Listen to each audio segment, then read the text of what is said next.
Hey, this Realm of the Mist podcast is brought to you proudly by the Nurses Guild. Hi, this is Eddie Deezen. You're listening to Breaking the Fourth Wall. I was Mandark in Dexter's laboratory. Ha ha ha ha ha ha ha ha ha.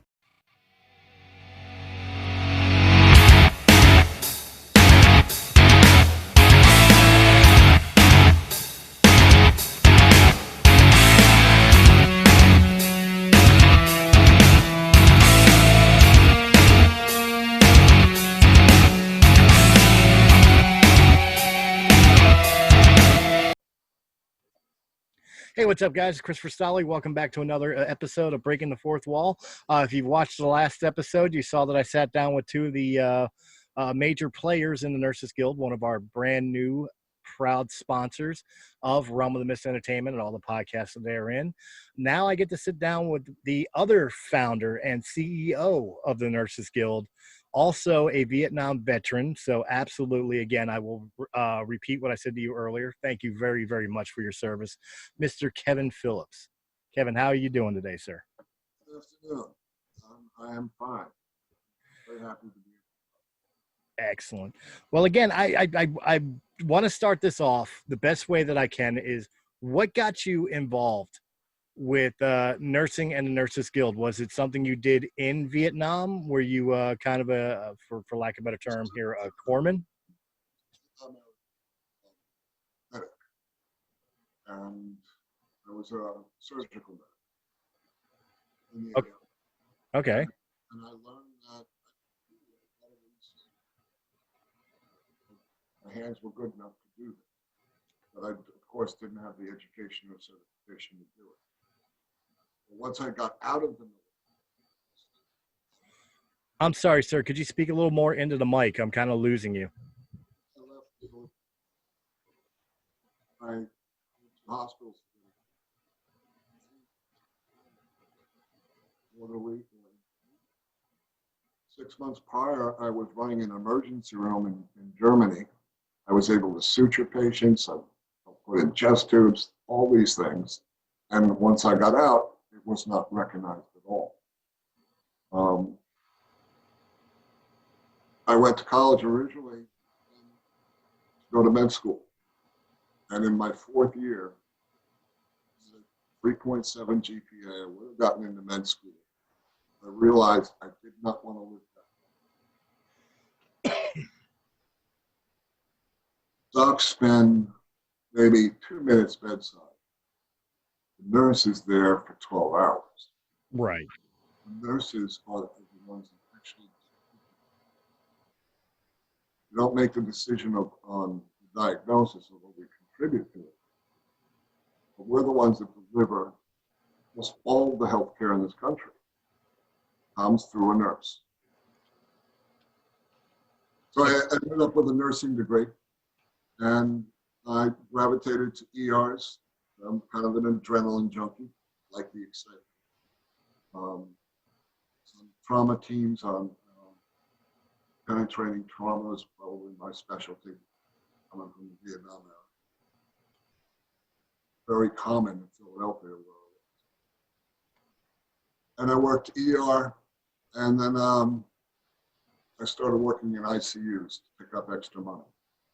Okay. I would work 12-hour shifts, 7 days a week. I would do that for months on end. That had to be exhausting, both physically and emotionally. That had to be exhausting. You know, everybody's practices. Anything that has to be moved, they ask for me. And of course, I didn't think twice about doing this. It was the polite thing to do. I was stronger than the nurse next to me. What happened is I got my back. Vertebrae got out of the line. Not stand on my feet for hours. This was in the early 90s. Okay. By the time this happened. So I went into home health. In home health, there's no stretchers to push, nobody to lift. It's just one-on-one health care. And I fell in love. First time in my career I could really do true nursing.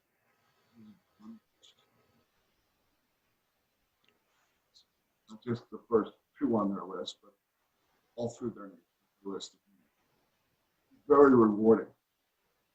Then in 2004, I believe it was, Medicare started sending to patients an explanation of benefits.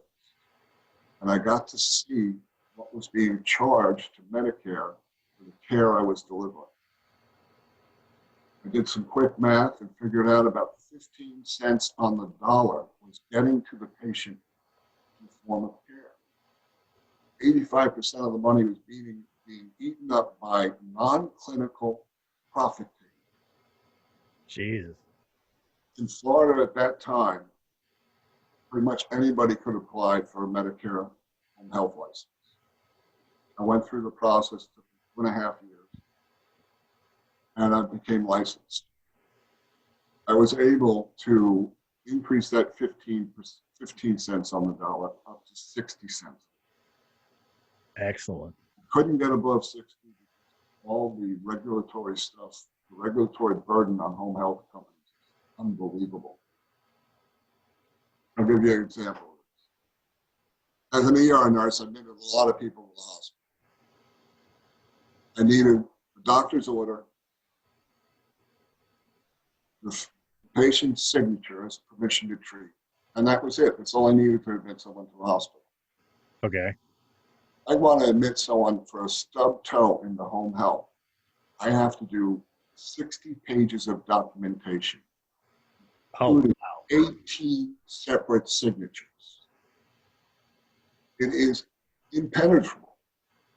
This is blocking healthcare. This has got me so angry at this point where I'm running a home health company. Right. 50% of the patient's benefit gets spent on assuring Medicare that they're not being ripped off. That's ridiculous. Back in 2005, Medicare announced that they had spent $1 billion caring for diabetics in the home health setting. And 90% of that money went to one county into Dade County. It was all fraud. The crooks picked on diabetics because they were the highest reimbursement in home health. Medicare's response to that was, okay, we're not going to take care of diabetics anymore. That's what they did. They cut the benefit to where if I send a nurse to give insulin to a patient who can't give it to themselves, I pay that person less than I pay the guy who takes care of my food. That as a person who grew up with a grandfather who battled diabetes and now a father-in-law who battles diabetes, that absolutely disgusts me. That Medicare would do that. Medicare doesn't suppress. It's denying care in the home health center. The need doesn't go away. The need for that care just builds up until it's a hospitalization. One day in the hospital costs more than a year of home health. I had a heart attack 15 years ago. I spent 18 hours in the hospital. That bill was $93,000. Oh my God. That's not unusual. You ask around, people just one day in the hospital, how much did they get charged? It could be anywhere between $50,000 and $100,000. Oh, I'm well aware of like the hike prices of like emergency rooms and hospitalizations. I mean, I remember getting charged $18 for 2 aspirin. That was cheap. Yeah. We're spending by trying to save money on home health. Right. We're causing more hospitalization. Here's another example. Psychiatric patients that have a disease severe enough that the federal government says this person's unemployable. Put them on SSSI, supplemental social. With that, they get Medicare. For the last few years, they've been sending nurses either once a week or once a month to give an injection to an long-acting antipsychotic. Use the injections. Patients have, these particular patients have a history of non-compliance taking their pills. They don't take their medication, the condition gets exacerbated, they end up hospitalized. Right. by having a nurse visit him once a week or once a month, depending on the dosage, we were preventing those hospitals. Medicare doesn't want to pay for that anymore. So look, what's going to happen? People are going to have to go back on the pills, be non-compliant. Most of them can't even afford to buy the pill. And they're going to have hospitalized over and over. But with good home health nursing, keep the patient stable, allow them to live a near normal life. It is so frustrating that I want to scream. I get that. I definitely get that. So this was kind of the foundation that made you want to go forward into opening your own home care business within the Nurses Guild to be able to provide these services at a better cost of rate, I for lack of a better term here, than what's typically offered through the Medicare or Medicaid insurances? Yeah, I'm trying to get my patients the care they need. Right. Not the care Medicare says they need. The care they actually need. And it's always been about. There have always been too many profit takers between the patient's benefit and the dentist. There should not be a line of people making profit off of this person's illness. Right. It doesn't fit right in my head. As a nurse, you're charged to be an advocate for your patient. And I take that very seriously. I fight for it. Try to get them. Last year, the Nurses Guild did 30% more visits than other companies our size, according to Medicare statistics. Wow. Medicare didn't reward us for that. They chastised us. They don't want us giving 30% more care. They chastised us and financially penalized us. It does not make any sense. For the same benefit that that a competitor got. Oh, let me restate this. Yeah. Reimbursement for a patient, average patient for a 60-day home health certification. It's about $2,000. For that same $2,000, I did 30% more visits than my competitor. The same dollar. Right. Because if my company cut out the profit, I don't have a legion of vice presidents. I'm the founder and director, but I also, we are more a guild than a company. Okay. We're a collection of professional home health nurses interested in giving their patients the maximum care. That's the founder of us. I could definitely understand your frustration on it.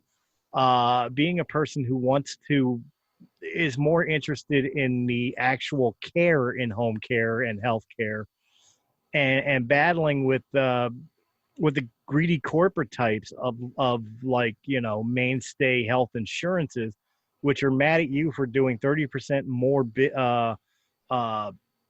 patients for the same amount of money as the next guy, simply because you're picking the pockets of Medicare, if you will. The reason they're mad is because they're getting 30% less profit than they think they deserve. We didn't charge Medicare 30% more. This was a fixed rate. Right. Each diagnosis, when we admit, we get a fixed rate for a certain period of time of care. Now, in January, Medicare came out with a new payment system. They haven't changed the payment system in over 3 years. They changed it in 2020. The PDGM, Patient-Driven Group Model. Anybody with a chronic diagnosis can share. If I put in a wound care patient, there is 5 diagnoses. Top one will be the wound. If I enter, say, Parkinson's under that wound, the reimbursement for the wound goes down. Does that make any sense? You normally say, all right, this patient has a wound, but they also have XYZ diagnosis that affect how well that wound does. That's why we state it that way. But when we put in a chronic diagnosis, Medicare benefit does not make sense. No, it doesn't. Chronic diagnoses complicate the current diagnosis. They always have. Now, a few weeks ago, stewing in this anger, I realized that PBGM is the first Republican healthcare plan that's ever been put out. It's the very first one. Okay. And it penalizes chronic diagnosis. Chronic diagnosis, otherwise be termed as pre-existing condition. The president of our country has been jumping up and down saying he will protect pre-existing conditions. This is how he does it. It doesn't make it doesn't compute into a caregiver's head that adding a chronic diagnosis increases money available to treat the chronic problem. So what will happen with these that aren't getting the support, they're not getting the physical therapy, not getting the occupational therapy or speech therapy or nursing that they need? The need does not go away because we change the regs. So now these people, their only option really need nursing care is to go into a nursing home, which is right now probably the most dangerous place in the planet for someone over 65 to go is a nursing home. With the virus and all, yeah. Families are put between a rock and a hard place. I've had 2 RN coordinators. These are RNs that talk to the families on the phone and the field nurses. They have quit their jobs years because they could not take telling these families no. Families were getting angry and blaming us because we couldn't provide the care that we provided. It just couldn't, the nurses couldn't take the abuse. This is not what, one of them said, this is not why I became a nurse. Quit. I'm sure this experience is being repeated across the country in almost every home health. Right. Now, when Medicare changes the regs, there's an interruption in payment. People learn the new payment system. We were used to getting paid 7 days after we gave. That went up above 30 days. The only companies that survive 30-day interruption are the national chains. But having home health delivered by a national chain means that 20% of that benefit is going to the stockholders, not to the bedside, plus paying for the corporate structure of that national chain. The most efficient home health delivery comes from a mom and pop, locally owned and operated. As soon as No, I get that completely, especially from the fact I've always been an advocate for mom and pop shops on anything, from like you're saying with the healthcare system all the way down to your local grocery market. I'd rather see small businesses and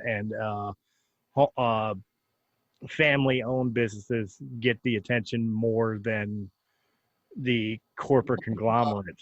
can respond to these needs much quicker, much more efficient, because we have more money to spend on the patient because we're not paying stockholders. Right. The money that goes to the stockholders, I can bring bedside. These national chains have historically had trouble competing with the mom and pops because we are more efficient. But Medicare seems to fit. Center for Medicare Studies is the chief of Medicare. Each one of their programs seems designed for a national chain, not the mom and pop. So they're trying to foster the growth of the most inefficient way to deliver health care in the home setting over the efficient. Again, they penalize me for giving 30% more care on the same dollar. They should have jumped up and down and said, how can we repeat this across the country? But no, they'd rather try to kill us off. And the mom and pops in home health truly feel that Medicare is out to put us out. There's a new they're going to institute a new program November 1st. Okay. Think about this. If I am referred a patient, I have to go see that patient, fill out that 6 pages of documentation, all that done, and a progress note. Then I input it into the RCD to see if I'm going to get paid. They can deny the whole case. But I've spent $500 already on this patient that I can't recover. Right. What other business has to go through something like that? You do all this work on behalf of the patient and then present it and they say, oh. Just deny it. It sounds bad, but it gets even worse. Say this patient was a diabetic. I've been caring for that diabetic for the last 5 years. If I put in a admission, they turn down. They then want to see the very first admission. And if they disapprove of the very first admission, they are going to charge us for 5 years of care. By disallowing the first admission, they want a refund for everything they spent on it. 5 years. What? I'm serious. This is the environment we are functioning. They are squeezing us to death. Right now, I have to spend 50 cents on the patient dollar on reassuring Medicare that I'm not stealing from them. What Medicare did when they discovered home health fraud was increase the paperwork.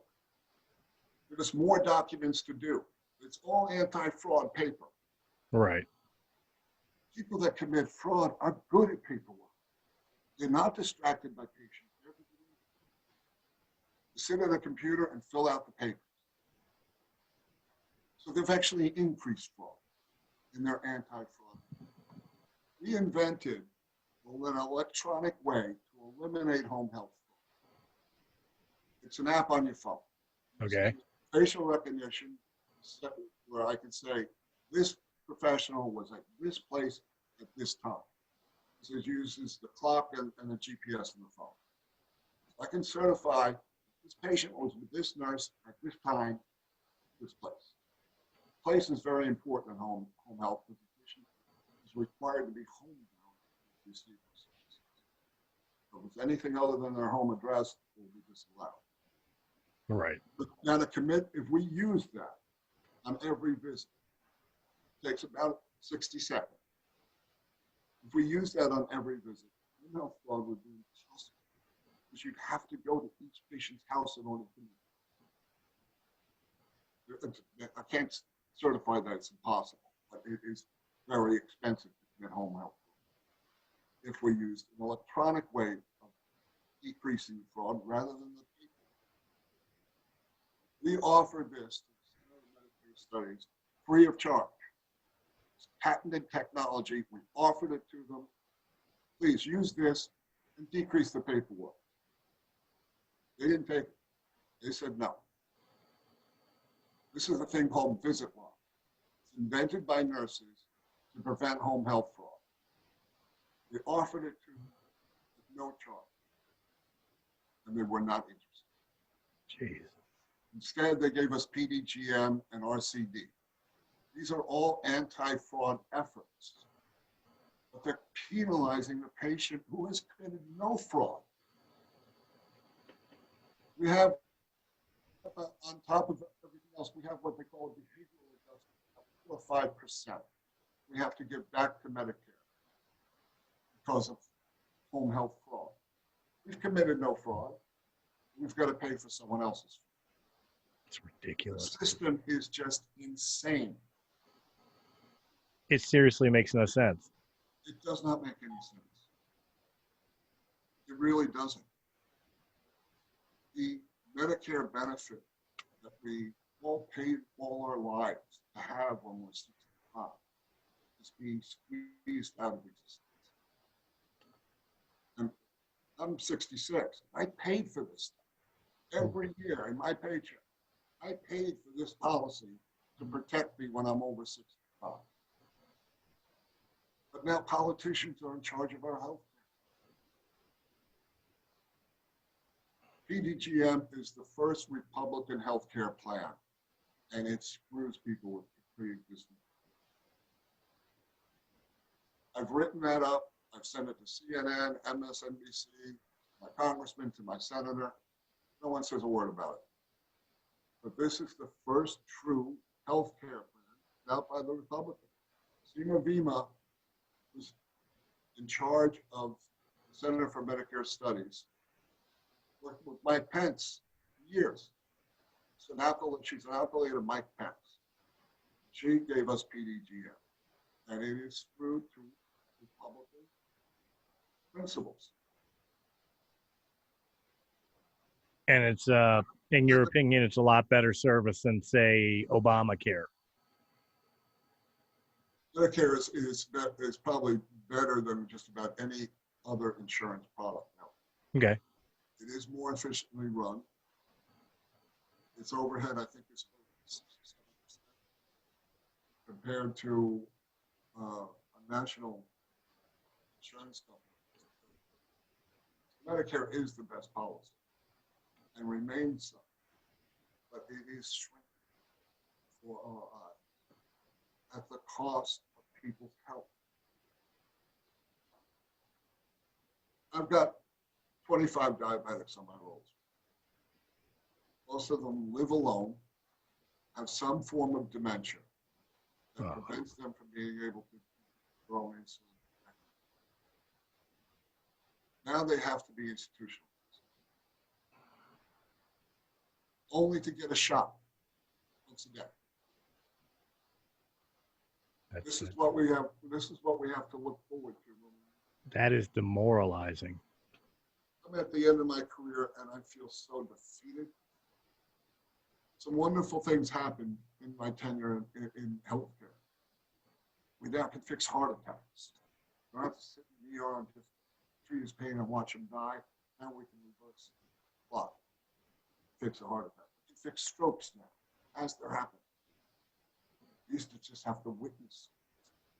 Those are wonderful things that have happened. Right. But in home health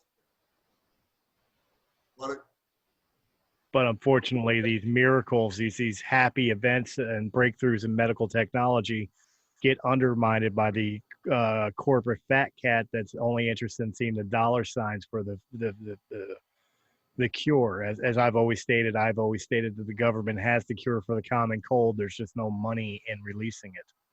I understand that. People with chronic illnesses, it's hard to get to age 65 without at least one diagnosis. I had a point and I lost it. Back to me.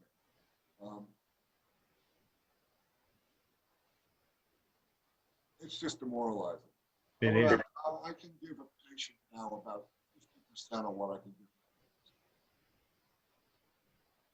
But again, that's why you started the Nurses Guild, to be able to change it, at least for your clientele and your own sanity, to be able to say, I'm going to prove that this can work without needing all the crap that everybody's waded through years beforehand. Correct? Yes. That's exactly what the Nurses Guild stands for.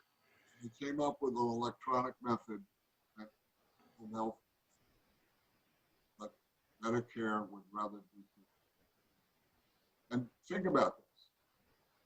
Those 60 pages of documents, someone in Medicare has to read that. Right. The Medicare staff has expanded incredibly.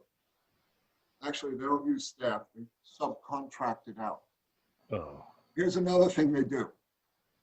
They hire subcontractors to look at our medical records to see if there's something they can charge back on us. So after we do the care, someone's coming behind us, try to pull the rug out from underneath us. We're not only getting hit up front by Medicare, but on the back end, they have people who have a profit motive to disallow the care. Oh my God. I can't even imagine how you go home at night, being an entertainer myself, as a musician, as a professional wrestler. Of course, I've had my bad days or my sore days where I come home at night and I wonder if it's all worth it. I can't imagine daily you have to, be crawling into bed saying, what have I gotten myself into, just with all the obstacles you have to face. I was watching that pro wrestling match that called the debate last night. Okay. And heard our president once again saying he will protect pre-existing conditions, while his new plan screws them over.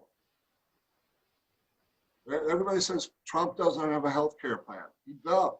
It's called PDGM, and it screws over anybody with a pre-existing.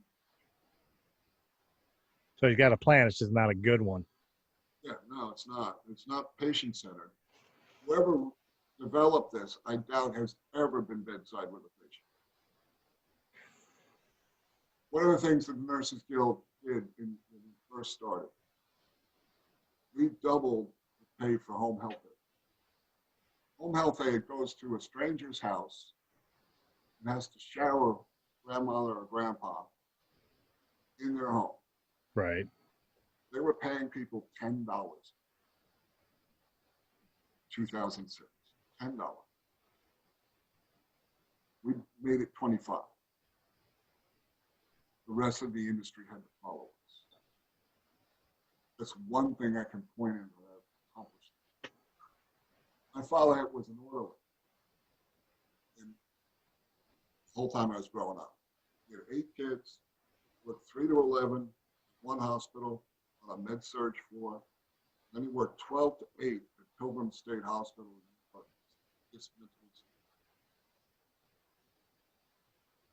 Worked 16 hours a day for his 8 kids. In the mid-60s, he became unionized. 1099 union came into existence. They doubled his income. For the first time in my family's life, we took a vacation. What's that like? I've never taken a vacation. We went to Lake Champlain, and like an ocean, but it was a lake. Not nice. That was the first vacation, my first and only vacation my family ever did. And it was because of the 1099. I used to be a member when I was an undergraduate. I would go to school from 8 to 2, and then work 3 to 11 in the ER. And that was a union. And it was paid well enough that I could pay for my college. I did not end up with any college loans. I paid it out of what I earned on it. Now, it was hard to be awake and a good sleep the next morning when you had a really tough shift. But I was young and I could take it. That's how I got through nursing, through the undergraduate. Well, I'll tell you what, Kevin. Just listening to the story again, and I know I'm having you back on Friday. to discuss more about Veterans Affairs and the VA and working with the Nurses Guild and all. But just the story you're telling me is absolutely incredible. Like I absolutely want to stand up and applaud you for just the perseverance and patience that has to be involved with everything you're dealing with within the healthcare system, getting started, as you were telling me before off air about, you know, coming up in a world after Vietnam where, you know, the country, you couldn't even apply for a job with checking veteran because you were treated like you were a mutant, for lack of a better term. Like there has been a battle and a half, and from the end of it, all I get from you is that you don't do it for the money or the struggle. You do it for the patients and being somebody who can advocate for what they need more than what some corporation thinks they need to pad their bottom line. And that's absolutely something I have to applaud. And I don't say that simply because, you know, your company sponsors my podcast. I say that from the bottom of my heart because that is something that I think people need to inspire to. You know, all these people out there nowadays, I don't care what side of the aisle they sit on politically or religiously or whatever else, we all say we want to make this world a better place. We all say we need this world to be a better place. You, sir, are a person who's actually attempting to make the world a better place, and that is absolutely commendable. Thank you for that comment. I think a lot of this, I used to, in my 20s, there was an old guy who was terminal. I thought he was going to talk to him. I learned a lot. Learned more about him. Tell you the truth. Tell you what matters. Talk about the people they love. The events they see. And what effect they have on others. Every penny talk about it. You don't talk about it. Life is about our relationship. What we can do for each other. I take my charge to be an advocate for my patient very seriously. Fight as if I'm fighting for myself. We don't make great profits. Probably won't make a profit at all this year. That's right. Okay. We're not here to make profit. We're here to take care of patients. And That you cannot take care of a home health patient. It's up. and that is absolutely outstanding, and that's why I proudly will say again that you know, we are proudly sponsored by the Nurses Guild, and quite honestly, I'll support you guys long past our contract because I believe in the product that you're giving. Again, this is not something that's on a script that was sent to me or anything else. I'm saying this from the bottom of my heart. I believe in this service. I believe after talking with your wife and Gretchen earlier today, uh, and they breaking down the services a little bit more to me. I absolutely believe in what you guys are doing, and I'm thrilled to be somebody that can actually sing your praises. I've been screaming about PDGM for 10 months now, jumping up and down, trying to get the world to notice what is happening. How stupid it is financially. You deny chronic care in the home setting, you're going to have to supply it in the hospital 10 times more than the home health. $90,000 is 3 years of home health care. Right. And you could spend that 1 day in the hospital. Chronic conditions. American medicine does not cure things. We don't cure diseases. We make them chronic. We are dependent on a pill that pharma came up with. We don't cure diseases, we make them chronic. So we all have pre-existing conditions that we are promised are going to be protected as they're stabbing it in the back. Why are we buying this? Just this Medicare is ours, all of ours. He paid for it. He built it. It's supposed to take care of us. Just like Social But Security. we've lost control of it. Yeah. So this plan to not do the payroll tax that the president came up with, starve Social Security and Medicare. I believe the Republicans want to privatize medicine so someone can make a profit. There's enough profit takers there already. You strip them away, you can increase care. We demonstrated that very loudly. Eliminate the profit takers. Put the patient at the center of what you're doing. You give more care per dollar than a corporately owned institution. So we're just going in the wrong way. We should be increasing home health. Home health prevents hospitalization. No one wants to be hospitalized. Right. Places. No, I'm right there. I'm right there with you. You know, thinking about it, it's like as far as like corporations are concerned. Now, understand, and I usually stay away from politics on the show just because I don't like to alienate some of my listeners. But, Patient advocacy. right, but that's where I was going. Is like I'm a person who identifies as a conservative. Most of my views belong more towards the conservative Republican mindsets.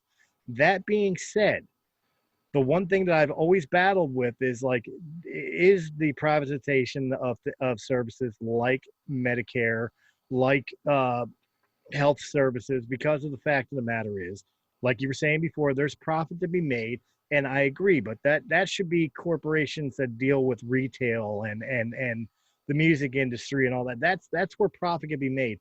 When we're talking about humans'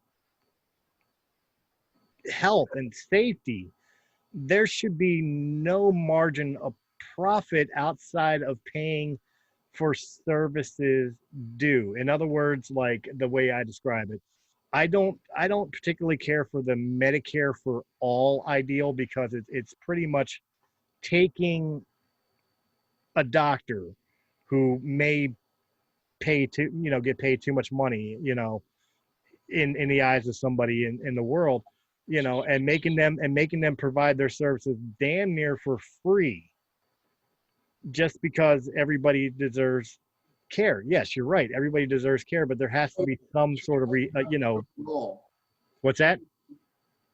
Medicare for all really means health care. No one disagrees with that. Right. I absolutely agree. Everybody should have some form of health care. Everybody should have some sort of cover, and everybody should be able to receive services for their health, regardless of their social status, their pre-existing conditions, their annual income, whatever denomination they want to throw in there is irrelevant. If somebody needs help,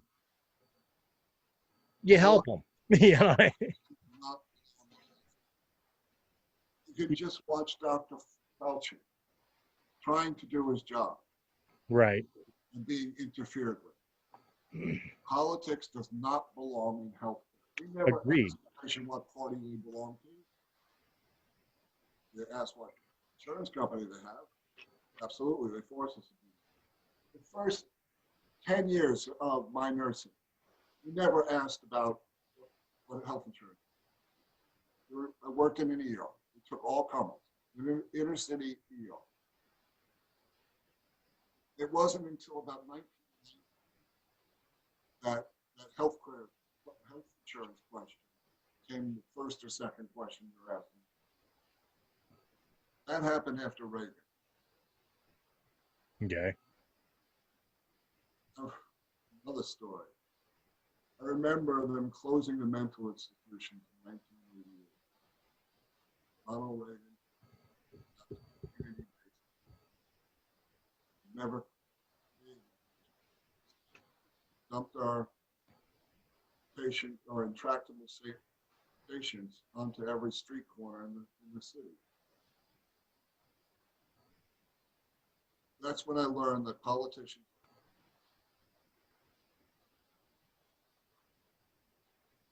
Oh, see, Healthcare is, if it's delivered for the right reasons. If it's profit driven, it loses its nobility. Healthcare should be not for profit across the board. Take the profit incentive away from hospitals and pharmacies. We get much better care.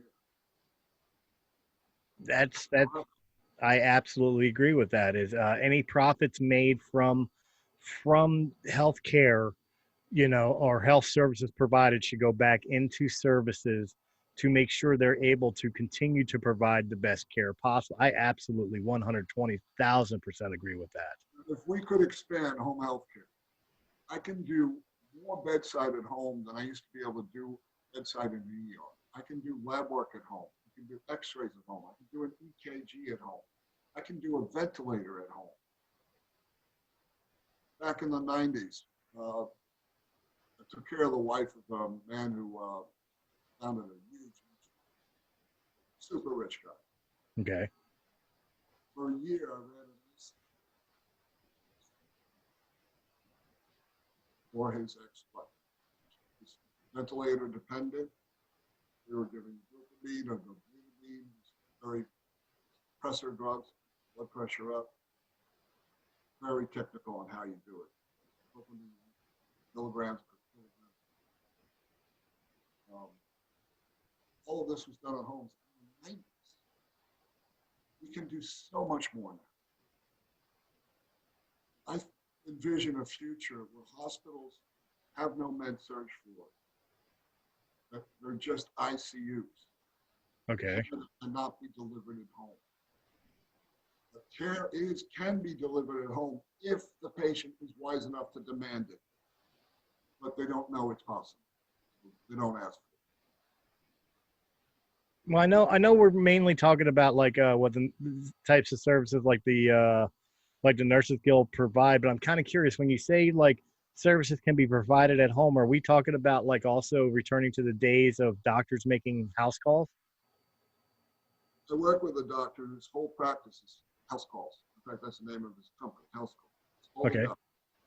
Board certified internist, and he does house calls here in Broward County. That's his whole practice. He's the only one. He was the only one. I think that's absolutely outstanding. Uh, He doesn't make a profit. His company doesn't make a profit. They break even, and they're happy with it. I imagine like profit. Okay, everybody wants money. Of course we do. But at the end of the day, I got to imagine it's more rewarding. What you do, what your friend, with the house calls does. I got to imagine that feels more rewarding because you're providing your services, making life easier on the people that are ill or struggling, and just generally putting a smile on their face. I can imagine that's way more rewarding than seeing at the end of the month that you made $1,000 more than you made the month before. She used to visit this one little lady once a week. And I forget what service I was doing there. But I was the only she spoke every week. I was the only one she talked to. She lived alone in an apartment looking over the ocean. I had no family, no friends. I was the only one who ever knocked on the door. That's how important we become to these patients. I have found in home health that the patient is more loyal to the nurse than the doctor or hospital, because the nurse is bedside with them, seeing what they're experiencing, trying to alleviate their pain. So we found the patients are more loyal to us than they'll change their doctor to keep their nurse. They won't change their nurse to keep their doctor. Oh, absolutely. Nurses, orderlies, they're really the unsung heroes of healthcare. I mean, I know we all look to the doctor because they got the medical degree, but they're not the ones that are, like you said, they're not the ones holding the hands of those dying. When you look at medical TV shows, Right. you see 4 or 5 docs crowded around a bed, moving the stretchers and taking them up for X-ray. They're doing all this. It's the nurse's job. That's what nurses do. but they put TV makes it doctors. Doctors will come to a bedside maybe for 2 minutes a day if you're hospital. Check on you, how you doing? Oh, signs look good, okay. Boom, he's gone. The other 23 and 58 minutes, 23 hours and 58 minutes, is provided by a nurse. We are the delivery mechanism. And we are way neglected. Compare us to an attorney. An attorney makes about $300 an hour here in Florida. Right. That's how much mine costs. He went to school, he learned the law. The law doesn't change that much. Maybe every generation is a big change. A nurse has to continually learn because medicine keeps changing. Right. Machines keep changing. Techniques keep changing. So we have to learn constantly. When I was 3 years into nursing, I got my certification as an emergency room, CEM. I had to have years of experience in the ER and master the subject matter. Very similar to a graduate, to a master's. Okay. That's what the average critical care nurse is. She gets paid $30 an hour instead of $300 an hour. And I argue, society more. Nurse is a lawyer. Why is the lawyer so high paid? Yeah, I've wondered that for a very long time, and I'm a divorced father of 3. So Misogyny has a lot to do with it because nursing as well as teaching are female-dominated career fields. okay. Both horribly underpaid. Isn't that a coincidence? But I mean, can it still be considered that with today, with just as many males going into nursing and teaching, and just as many females going into law? It is getting homogenized. When I went into nursing, Right. I was some hospitals the only male nurse they had. We were very rare. Everybody also assumed since I was a nurse, I must be gay. Never made that. I never understood that part. But men in nursing was very rare. If nursing was a male-dominated career field, we would have been unionized in 1950. We'd be making $2 to $3. I used to work, as I said, 7 days a week, 12 hours a day to support my wife and Right. I had to work. Add that up. That's 80 hours a week. It's 2 jobs. Just like my father had to do. But my father was an orderly. I have 6 years of college. Still had to work 2 jobs, make enough money for my family. Wow. I didn't want to work 2 jobs. I didn't want to miss most of my children's early development. But because I was so underpaid, I had to. This is still happening today. I believe it. When the Nurses Guild started, we promised all our nurses that if you bring your patient here, no one will steal your patient. For the first time in 10 years, they were able to take vacation. Every time I would go skiing 2 weeks every winter. Okay. Regardless of what was happening. If it was flat broke, I'd find the money to go ski.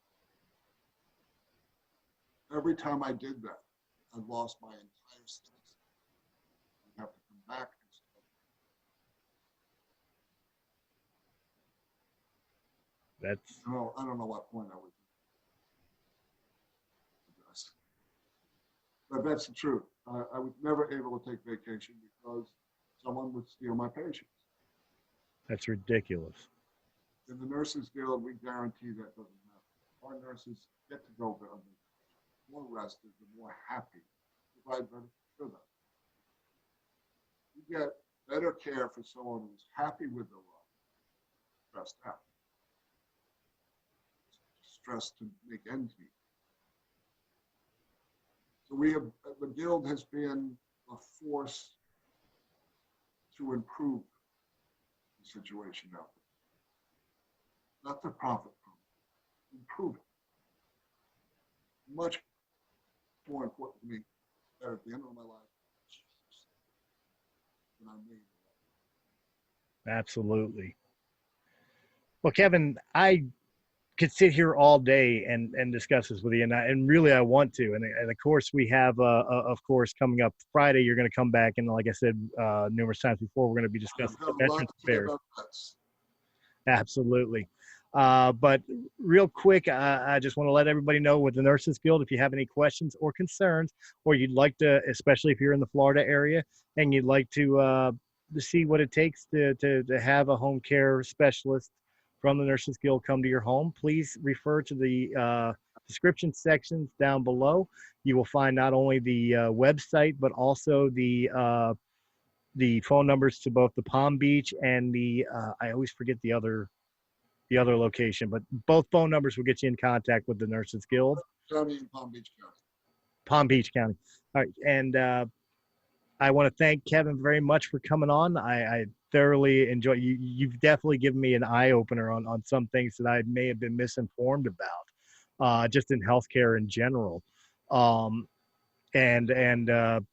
teaches me I got to do more homework, especially since I'm getting up there in years as well. But also, I want to thank you very much for not only your service in the military, but your service to everybody who needs it within the Nurses Guild. I can't applaud you enough for that, sir. Thank you very, very much.